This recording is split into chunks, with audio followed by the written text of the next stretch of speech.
Okay, so there is a group of Senegalese Muslims known as the Baye Falls. In this video, I mispronounced the name. I was saying Baye Falls, but it is Baye Falls. I had posted this image on Instagram, very lively image. Baye Falls, Senegal, Muslim sector. Photo full of proud Africans. Two men at the front of the picture stand out like no other. And now that I'm looking here, I see actually a few more locks in this crowd. But these two main guys at the front are of Baye Falls. Or the Baye Falls. And a lot of people might not know this, but there is a really big Muslim presence, Islam presence within the lock culture, within African descent. And I was reading and watching some movies on Marcus Garvey recently.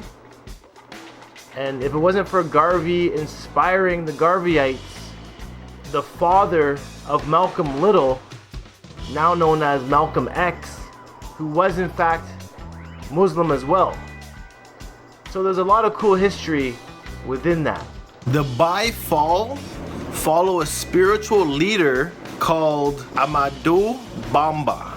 Born in 1858, Bamba led a pacifist revolution against Senegal's French colonizers. Considered a threat to French authority, he was exiled from his own country. And it was during his exile that his followers grew exponentially. And one thing that stands out to me that's really interesting is the type of locks that they wear in Baye Falls.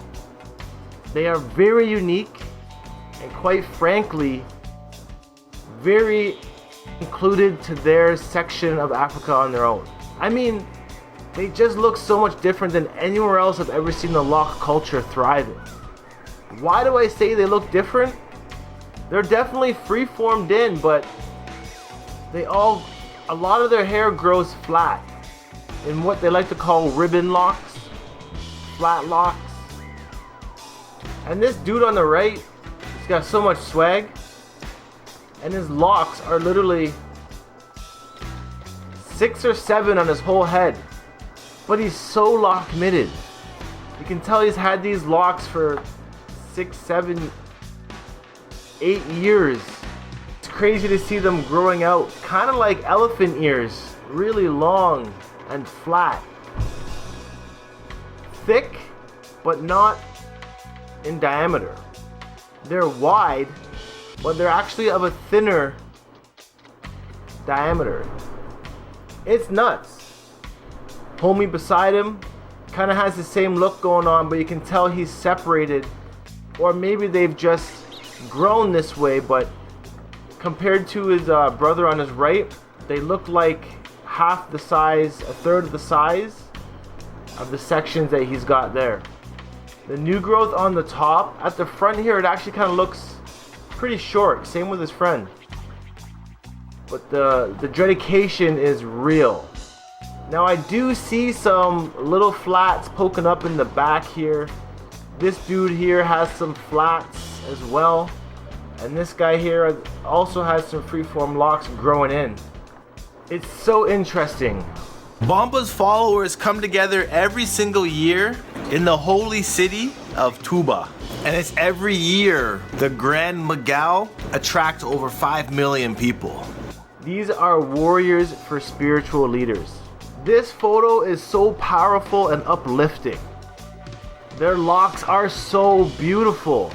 Rasta Brown says here, for all you freeformers out there, don't even think about comparing yourself to the Baye Falls people.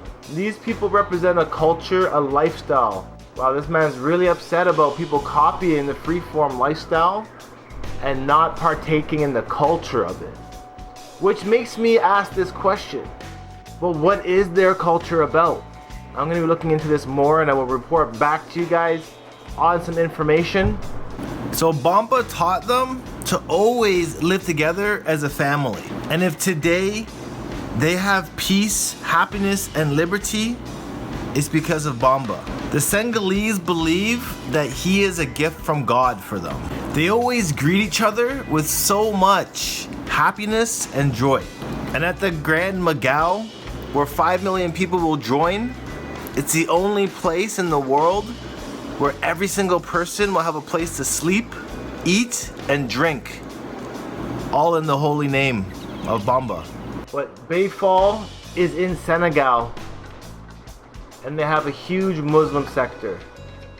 And look at the locks that they're branding here. Amazing. Like truly inspiring locks that I haven't really seen anywhere else. They may be more legendary than Rasta locks I've seen in Jamaica. And out of all the African countries, Senegal holds it down the most, in my opinion. There's literally just so much culture within the presence of these locks. And I feel like that's what I'm admiring the most out of this. So I would love to know what these beads and necklaces represent, and what their locks represent to them as well. I'm sure some of you guys do know this information, so I'm looking to hear from you guys in the comment section. Because how else are people in the world gonna rock locks like this? Like, that is insane. And it's funny because there's places where you can go to a loctician and have this replicated for thousands of dollars, but it's not the same. And it goes back to the comment earlier.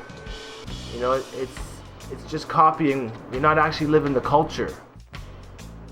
So, question of the day is, what does culture mean to you with locks? Because we all come from different cultures. We all have different stories. I want to hear from you. Let me know in the comment section down below. And I'll see you guys next time. Easy. The nation.